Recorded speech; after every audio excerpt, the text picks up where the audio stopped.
Leaving shortly, so I'm going to keep this relatively short. A couple things from yesterday. The president signed 4 bills, SJ Res 34, which disapproves of the FCC regulations that would have imposed new privacy standard providers, allowing bureaucrats in Washington to pick winners and losers in the industry. We've discussed that before.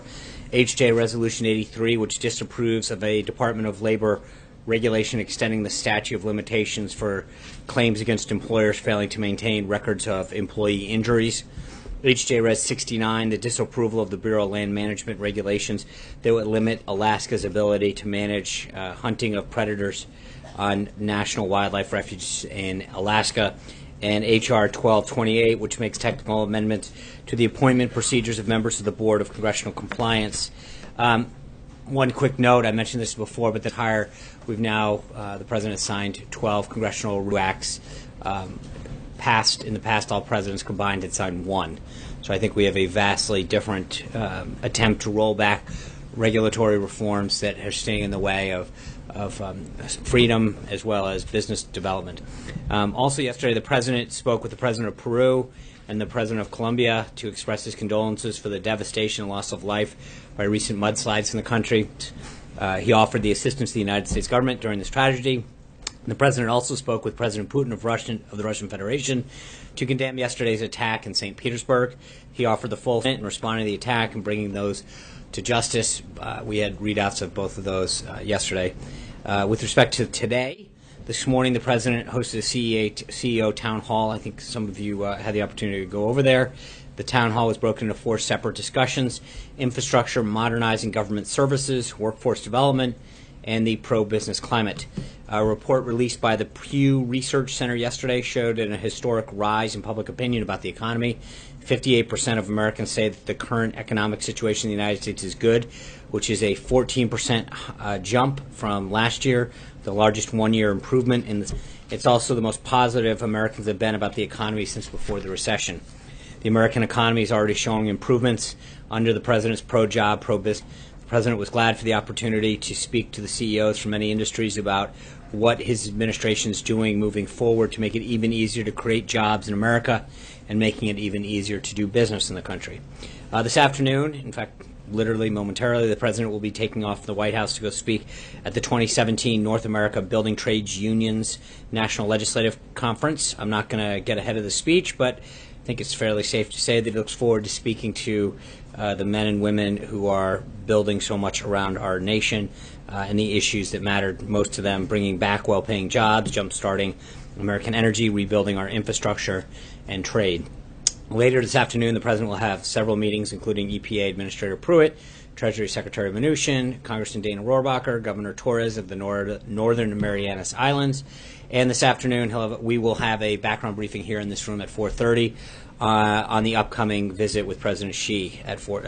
And then tomorrow, I know we had mentioned earlier in the week that there'll be a Wounded Warrior Soldier Ride. We're obviously tracking the weather on that. But this is really a great opportunity, and I know that the team is working with several media outlets who want to cover this to really pay tribute to the men and women who have fought and served for this country, and some of the efforts that they are being made now to really go out and show how they've recovered so well and compete. Like we're going to have some rain. I'll make sure that we share any updates with you. Last, before I get on to your questions, we have a quick update on Syria. So, statement for you, and obviously, as I conclude, we will put it out. Today's chemical attack in Syria against innocent people, including women and children, is reprehensible and cannot be ignored by the civilized world. These heinous actions by the Bashar al-Assad regime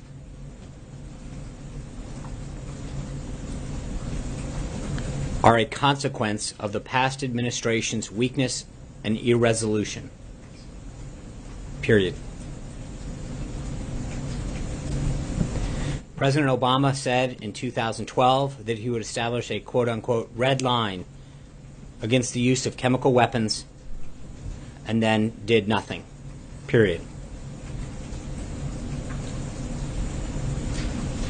The United States stands with our allies across the globe to condemn this intolerable act.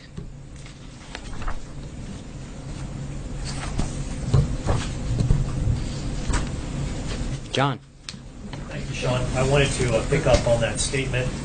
As you know, with this chemical attack on this rebel-held Syrian town, at least 100 deaths have been reported, at least 400 injuries.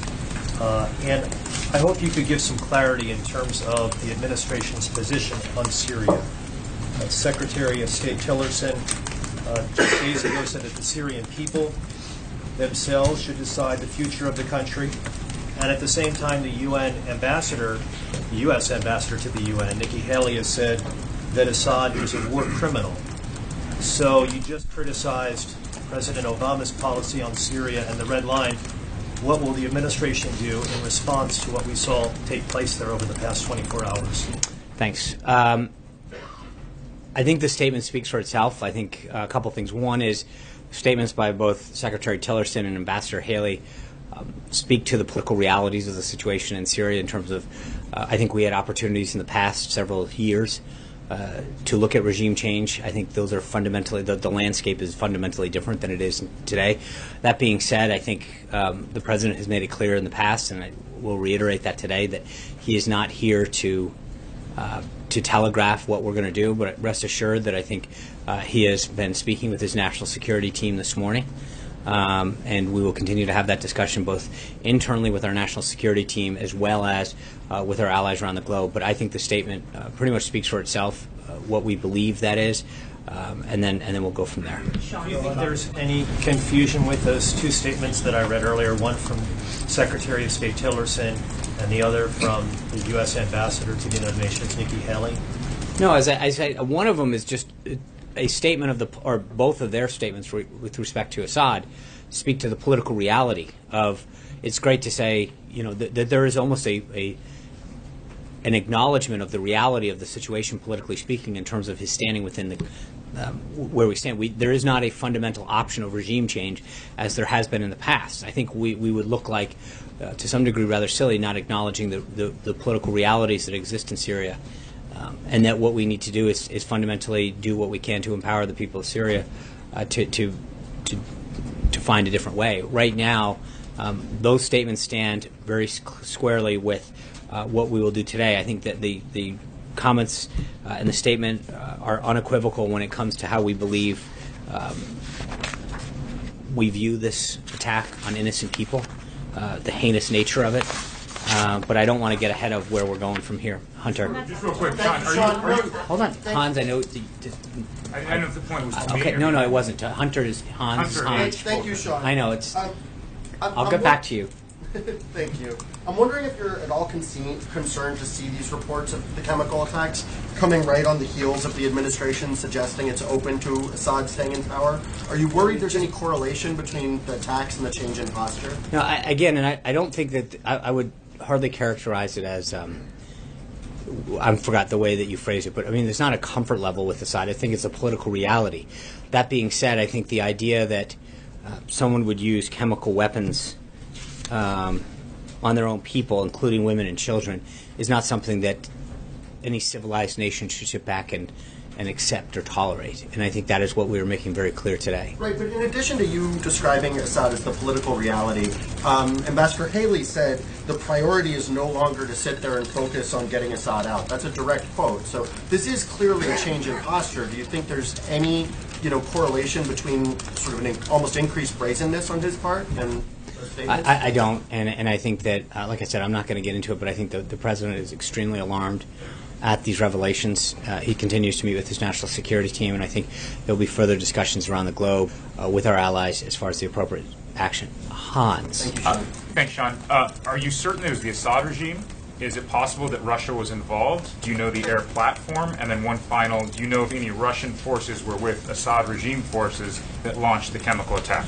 Yeah, I'm not going to get into. I know that the President was briefed on this extensively this morning by his national security team, and I'm going to let the statement speak for itself because we feel very confident in the statement that we're making. So that means no Russian involvement? That means that the statement is very clear as far as who we believe is to blame and how we believe we're reacting to it. Zeke.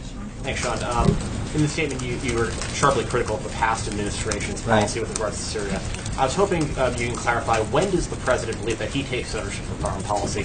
When, obviously, every president can always blame their predecessor. We need to put that criticism in this statement now, condemning the use of chemical weapons and a war crime overseas. Why take the pot shot as the predecessor? And when does the president truly... Well, it's very clear. I mean, we drew... What's the point of red lines?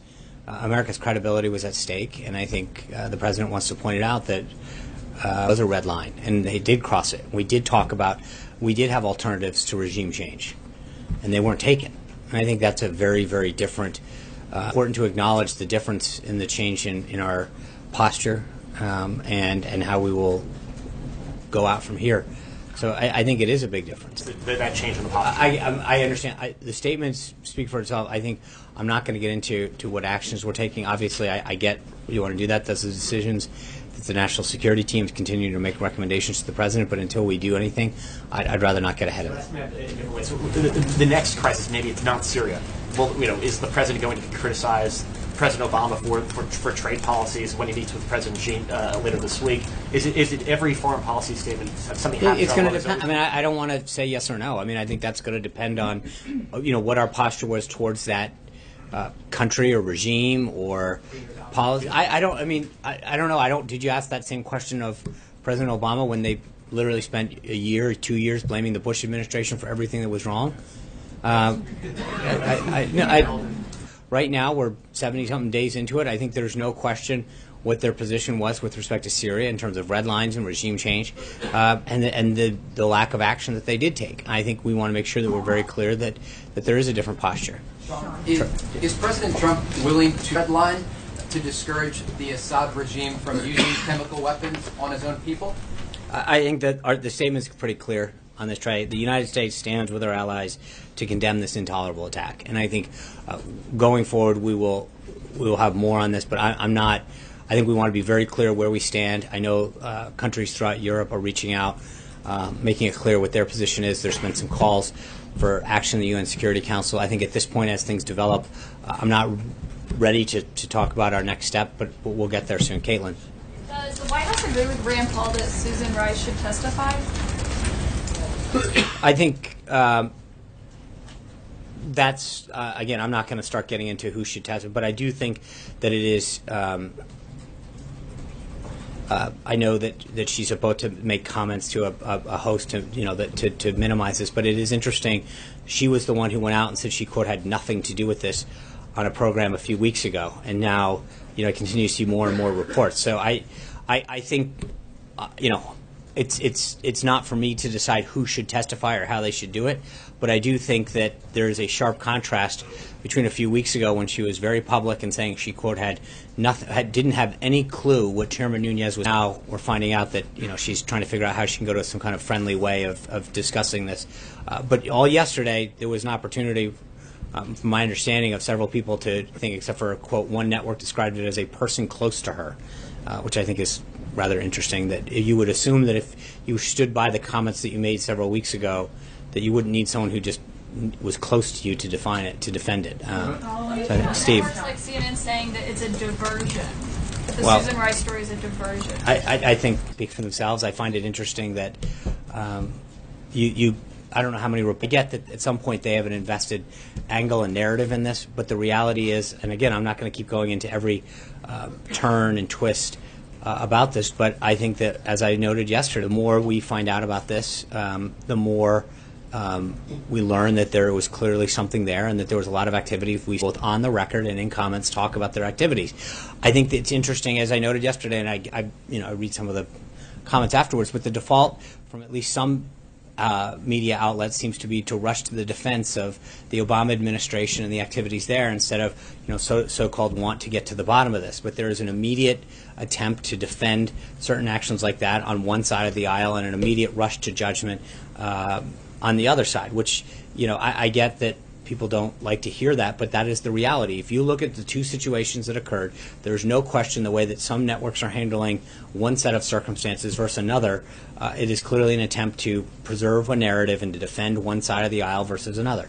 Steve. John, generally speaking, would you like to see Assad step down or out of power somehow in Syria? I think it's in the best interest of the Syrian people to not have anybody who would do the kind of heinous acts. Any leader that treats their people with this kind of activity and death and destruction, I mean, it's just, yeah, I don't think that anybody would wish this upon anybody. And are you confident that the United States will respond to this attack in some... I would not want to get ahead of the president at this point. I do think that the statement is fairly strongly worded for a certain reason. And lastly, has he specifically talked to any allies about this morning? I'm not sure that he's spoken to any leader specifically. I know the team has been in contact. He spent an extensive amount of time this morning getting briefed by the intelligence community as well as his national security team. Hallie. Sean, so I want to follow on that, and then I have two other topics for you. You said, I know you don't want to get ahead of the president, and you're letting the statement speak for itself. You also said that you want to empower the people of Syria to find a different way. How will the United States help empower them? Yeah, I don't think, again, we need to look at options at this point. I'm not going to get ahead of the president and the team. I think right now our concern is for the people of Syria and the victims of this attack. We have plenty of time to chart a way forward. Okay, so let me just ask you this. On the Susan Rice story, you said yesterday you believe that it was moving in a troubling direction. What do you find troubling about that story?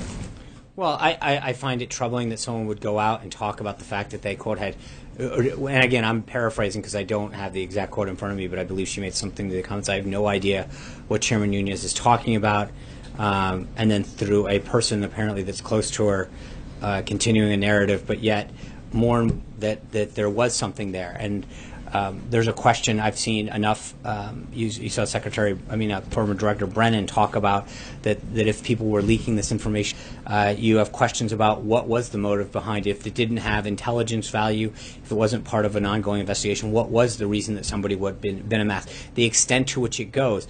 I think those are all very, there is a civil liberties component to this that should be very troubling in terms of the revelations that keep coming out. But so to pick up on that, do you believe it is improper for a national security advisor to request the unmasking of names? It would depend on the purpose of that. Again, it depends on the purpose of why they were asking and what they were trying to accomplish. But if you believe this purpose was politically motivated, no, I'm not. Please don't. I'm not doing your mouth. Well, you are. You said you believe. I'm asking you. Okay, and I think the answer is that I think why I'm saying that we're going in a troubling path is I think that what we continue to see is that there's a lot coming out that says there was no value in this intelligence. And so the question is, why was somebody unmasked if that was the case? What was the purpose of requesting it? And how, the extent of which it occurred? If there is no intelligence or criminal value in it, how far did they do it? Who did they share it with? But I believe that there are more questions than answers at this point. My last question about healthcare. There's been a lot of discussion in the last 18 hours or so on the revival, potentially, of this healthcare bill. Speaker Paul Ryan said today it's in the concept stages, if you will. Can you talk about the White House's role in this and specifics? Are community ratings now on the table? Pre-existing conditions, will those be protected if the president made that? I think yesterday, Chief of Staff Priebus and the Tuesday group folks here in the morning, I know the Vice President and Mr. Priebus went up to Capitol Hill later in the afternoon. I know they've got some additional meetings today. I believe back on Capitol Hill. They're having some folks here. The President had a discussion with a couple of members in the House and the Senate over the weekend. I think that our goal is, and I know Chairman Walden of the House Energy and Commerce Committee has been talking to his members in particular and members of the different caucuses and groups up there and some ideas that he thinks could be very helpful. He's talked to leadership. I think if we can, the same narrative that we've been talking about for a while, if we can get that group to get to 216, then I think that we'll move forward. I think the talks have been very productive. So is that live, would you say? I think the President, the President would like to see this done. If we can get a deal and it gets to those votes, which, again, I'm not going to raise expectations, but I think that there are more and more people coming to the table with more and more ideas about how to grow that vote. And I think on both, not just in the House, but we've had some discussions as well as in the Senate.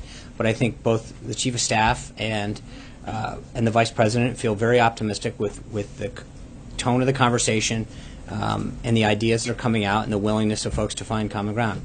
John. Sean, could you talk about this Eric Prince business, this idea that he was trying to create the president and Russia?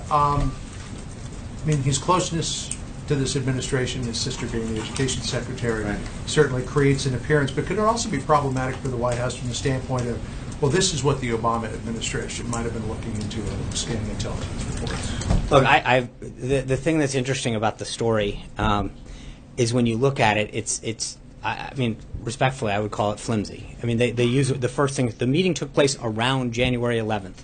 He had no, quote, formal role with the campaign or transition team, although he apparently presented himself. He, quote, has ties to people, right? That's plural. When you go through the story, the tie that they have is that he appeared on Steve Bannon's radio show. When you look at the radio show, it says that he appeared on Steve Bannon's radio show in November. Steve Bannon gave up the radio show in August. I think that this idea that somebody who admittedly, on both sides, we say that he had no role in the transition, he says he has no role in the transition. But apparently he knows somebody who knew a guy in the UAE who also knew a guy in Russia, and they had to fly to the Seychelles on or around January. The Seychelles says, quote, they have no record of them being there. Government officials in the Seychelles, they were not aware of any meetings. But it is a bunch of flimsy pieces of information all tied together to create. But just so we're clear, there is no, they can't identify the other individuals. They claim that the Erik Prince who went, admittedly by himself, by us, by others, has no role in the transition, and that his connection, his quote, ties to people is one, he's related to what would become the Secretary of Education's sister, and two, is he appeared on someone's radio show. That doesn't seem to pass muster with a great deal of. You acknowledge that this could be potentially problematic from the standpoint of this is it could give Susan Rice an out to say, well, this was the sort of thing that we were looking at, and this is why we're conducting that masking. Well, I think if you're looking at, you would hope that if that's what you were looking at, you'd get a lot more information than that. I mean, that to me, they don't know the date, who they met with, how they actually came into contact, what the exact ties were, or what supposedly happened as a consequence to this, because they can't. There was apparently nothing that came of it. So again, I get someone may have visited an island, but there's no proof they actually ever met with an individual, nor that they had any ties, nor that they actually know the exact date, nor any consequence of a so-called meeting. I think that it is flimsy at best. Blake. Thanks, John. The president said earlier at that CEO town hall, as it relates to infrastructure, that the package would be $1 trillion, and then, quote, and maybe even more. Since $1 trillion is a massive number to begin with, what might and maybe even more mean? I think that's part of what the team is working on. It's a number that's very consistent with what he has said since the beginning.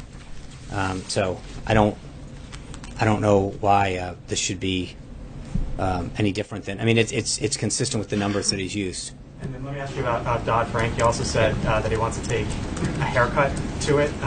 Dodd-Frank is a law that the president can't unilaterally change. He can sign executive orders. So is he hoping to work with Capitol Hill for this major haircut? Is it solely through executive orders? How does that relationship? Yeah, I think we'll have an update further on that at something. Obviously, there's clearly, as you know, a legislative component to this, and we'll have more on that. Yeah. Thanks, Sean. Yeah. I want to follow up on Hallie's question about health care. The proposed changes to the essential health benefits and the community ratings, is there a concern that would roll back protections for pre-existing conditions? That's obviously something that President Trump said he wanted to keep in place during the campaign. So one of these changes that health policies are saying would get rid of those protections. Wouldn't that violate what President Trump said? And again, I would note to Hallie's question that we're not there yet. We're having discussions. It's as I said, the chief of staff hosted the Tuesday groups yesterday morning, and then he and the vice president went up yesterday to talk to the Freedom Caucus. I think part of this is I get that there are disparate interests that are trying to pull this to one side or another, but I think that we understand the core principles of this, and we've got to make sure that we do whatever we do continues to get an outcome that grows the vote, not decreases the vote. And so I don't want to start prejudging where this thing is going to head at this point. I know the president's on his way. He's going to start speaking, so I'll catch you later. Enjoy. Thank you. Do you know the type of gas that was used in the attack in Syria?